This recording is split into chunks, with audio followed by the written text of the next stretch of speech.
Welcome to episode 2 of Risky Behaviors and Negative Outcomes. In this video, you will be learning tips on how to keep yourself from doing risky behaviors. It has been already discussed in episode 1 that adolescents value peer relationships and are susceptible to peer pressure because their prefrontal cortex is still developing. And with that, teens and young adults have no choice but to rely on amygdala for immediate reactions, including fear and aggression. Unfortunately, these factors provide a perfect storm of opportunities for risky behavior. There are things you can do to keep you from doing risky behaviors. It will be discussed in this episode. If you really can't resist peer pressure, yet you want to prevent yourself from doing risky behaviors, these tips might help you. Tip number 1. Keep in mind that your prefrontal cortex is not yet fully developed. Always think twice before you act. And also, teens want to be accepted by their peers, so some teens take risks because of peer pressure. Tip number 2. Listen to adults and learn to assess risk. Listen when parents talk about other people's behavior and its consequences. Pay attention to what your parents are saying. Example, if he hadn't been speeding, he wouldn't have died in a vehicle accident. Tip number 3. Listen and talk about values.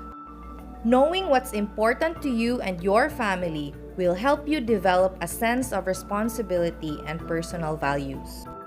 Tip number 4. Take responsibility of your actions. Identify your actions and assign colors to it. Green for go. Keep doing what is good or start doing things to improve yourself. Yellow for slow down. If you're always in a rush and cram things together, you must learn to slow down. Lastly, red for stop. Identify behaviors that need to be stopped and stop doing things that has harmful or negative effects. Challenge yourself to improve for the better. You may set rules for yourself and agree with your parents or guardians on what consequences should be if the rules are broken. Tip number 5. Be honest and transparent to your parents. You should let them know who are you with, where you are, and what are your plans. This helps them prevent you in doing some risk-taking behavior. You can also ask for your parents' help if you need to be picked up. And lastly, choose your friends wisely and find ways to say no.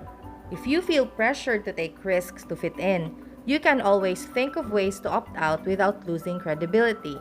For example, you can tell your friends that smoking gives you asthma and so on. You can also ask for your parents' help if you need to be picked up. Please, please, please, always remember, saying no does not make you a lesser person. So don't ruin your life and don't let anyone ruin it.